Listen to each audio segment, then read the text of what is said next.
Добрый день, уважаемые зрители! В одном из роликов ранее мы уже рассказывали, какие требования предъявляют банки к заемщику по кредиту под залог недвижимости.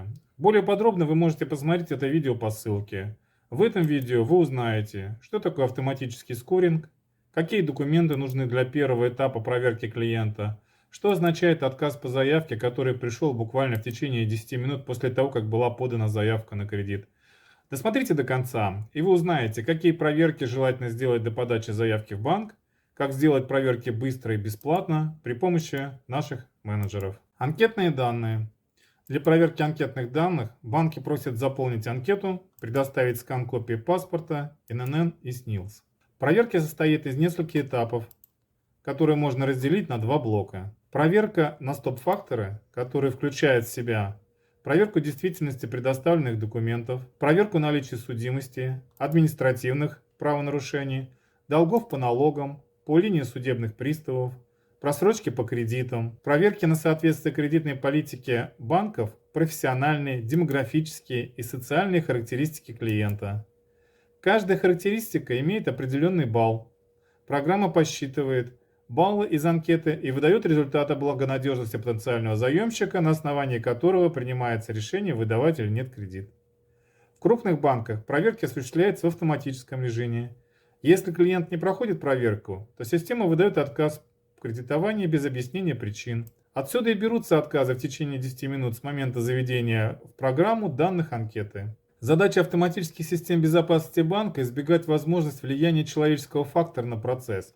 Поэтому, если вы захотите узнать причину отказа, то сотрудник банка, скорее всего, не сможет вам прокомментировать, почему вам отказали. На первый взгляд все просто, понятно, но по факту нередко оказывается, человек живет в одном месте, прописан в другом, куда и приходят штрафы от ГИБДД или начисления от налоговой службы. Госорганы действуют быстро, нет оплаты, дело отправляется судебным приставом, а те не церемонятся, и в качестве примера клиенту был наложен запрет на регистрационные действия с квартиры за штрафы на сумму 5000 рублей.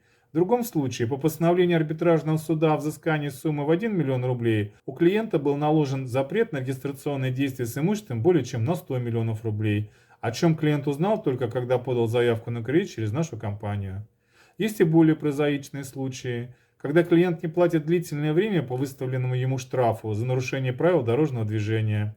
В итоге судебный пристав закрыл дело по статье 46.1.3 Закон об исполнительном производстве, и клиент на всю жизнь получает черную метку для получения нового кредита. Или клиенты, которые когда-то закрыли неработающую фирму и не доплатили мизерную сумму налогов, за счет чего получают сейчас отказы в банках, в том числе из-за работы скоринга в системе в автоматическом режиме. Сколько клиентов, столько и вопросов, с которыми сами клиенты разобраться порой не могут.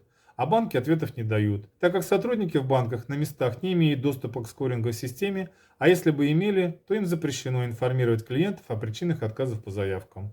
Мы, в свою очередь, заявки без проверки по основным стоп-факторам в банке не подаем и проводим проверку сами по стандартам банков. Если сказать образно, то банки ради экономии ресурсов работают как конвейер, где заявки на кредит выступают в качестве сырья, а выданные кредиты как конечный продукт. Если клиент не подходит под стандарты конвейера, клиент обращается к нам, чтобы разобраться с причинами и, если возможно, их устранить и добиться намеченного результата. Если остались вопросы, быть может, ответ на свой вопрос вы найдете в следующих роликах, но если вопрос срочный или не по стандартной ситуации, проще обратиться через наш сайт, телефон или мессенджеры. Все наши контакты в описании ролика. Хотите знать больше? Не забудьте подписаться и поставить лайк, если вам понравилось видео, или напишите в комментариях вопрос, на который вы хотели бы получить ответ. Что же касается бесплатной проверки на стоп-факторы, такое возможно. Позвоните по ниже указанному номеру, скажите, что про проверку узнали на YouTube-канале, и вам менеджеры сделают проверку бесплатно в течение часа. Спасибо за внимание.